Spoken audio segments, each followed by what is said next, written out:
into the Q&A session. So, Professor Geetharani, we have a couple of questions that are in. So, I'll start with the first question. Yep.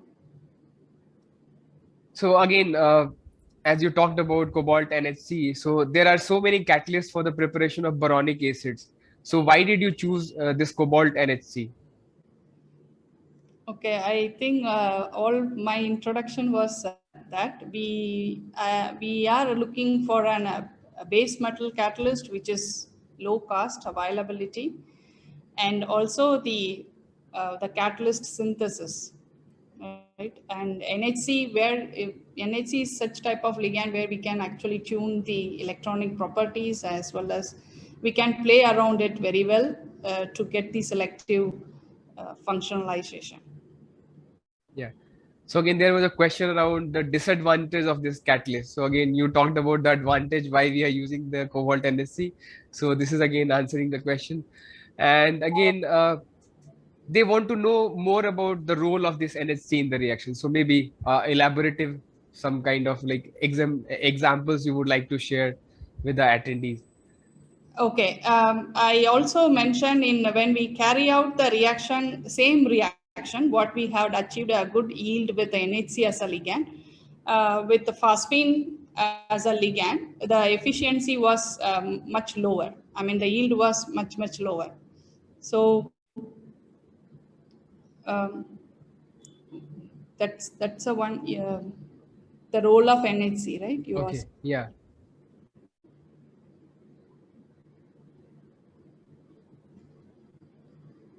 You want to. I had shown in one example where we actually carry out the same reaction using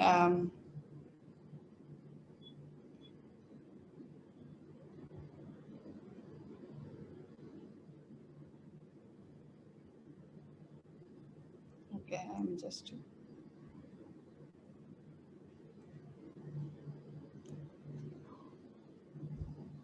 okay, that's in the next one, where this selective hydroboration, where we achieved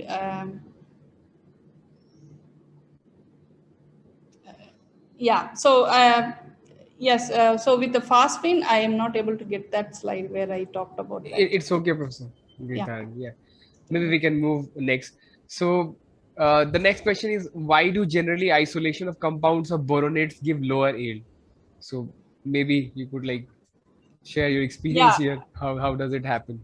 Yeah, it is the problem we also faces many times. That is maybe because of uh, um, the the column which we use, the acidity of the acidic nature of the column.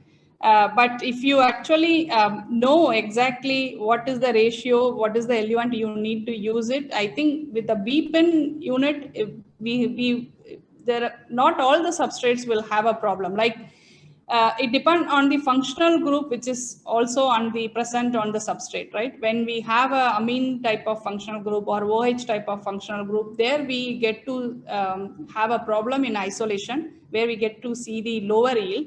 But in otherwise, not with all the substrate, the isolation is the problem. If you establish a method to isolate it, I don't think it's really a problem in column chromatography to isolate it. Yeah. This is Thank you, problem Professor for Geetharani. particular Yeah. substance. Yeah. So moving on to the next question, again, there's one suggestion and a kind of explanation that they want for the audience here. So perhaps you can tell us how your cobalt catalyst compared to the copper and zinc ones are like standing out. So maybe that could be something to know for the audience. Okay. It is. I won't say that our catalyst is better than the copper one reported or the zinc one reported. We also provided other alternative methods to achieve the same type of transformations, because I know that copper and zinc also work very well for the alkyl chloride borylations, particularly alkyl halide borylation. So I cannot compare like and tell that our catalyst is the best one. Maybe there are few substrates we can pick up and show like which is not being able to achieve, but in overall general, this is another method for the synthesis of the alkyl boronate esters or aryl boronate esters when Yeah. you compare with the copper and zinc. Yeah. So, taking up the next question, Professor Geetharani. So, an attendee is wondering if you have done any late stage functionalization using any of your methods. Yes, we had done. I have not shown here. We have done the late stage functionalization. Yes. Okay. And a specific reference is coming around your slide number 13, where you showed magnesium turning. So, what is the basic role in that particular reaction? So, an attendee is Magnesium, interested in knowing. magnesium helps in the reduction. Uh, 13, Okay. 13, slide number 13. The reference 13. is coming. Okay. Yeah, magnesium helps in the reduction of the cobalt 2 to cobalt 1. Magnesium is a reducing agent there. Okay. And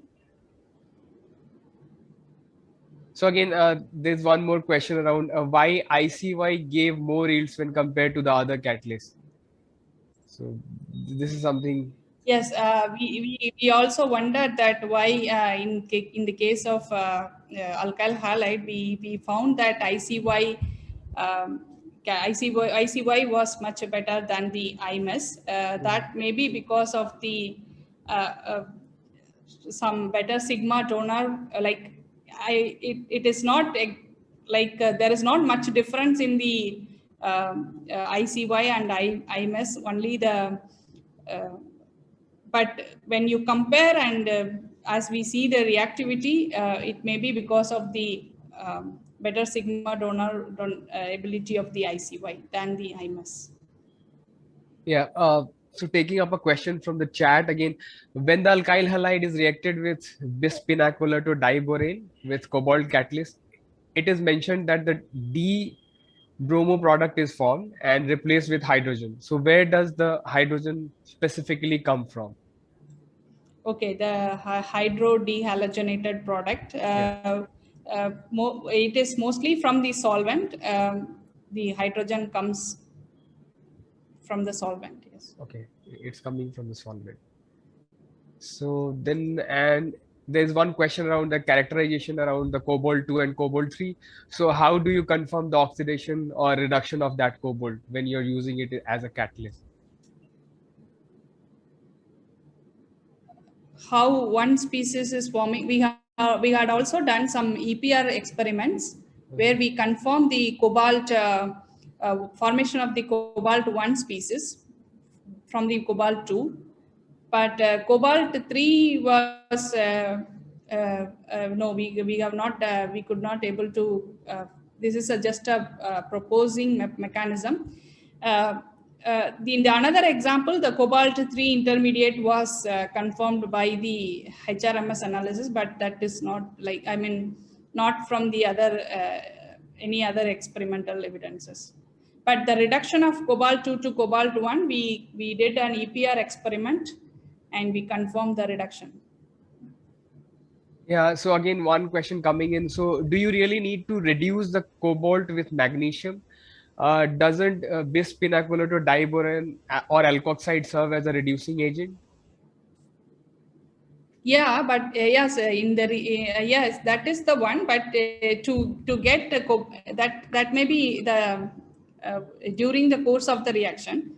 But if you we did the we did this magnesium reaction because of we want to have the cobalt IMS as a IMS chloride as I mean cobalt 1 chloride as a pure compound. In when we use magnesium, it was easy for us. Just a filtration gave us the quantitative yield of the cobalt 1. Yeah. So thank you, Professor Geetharani. I think we have covered most of the questions.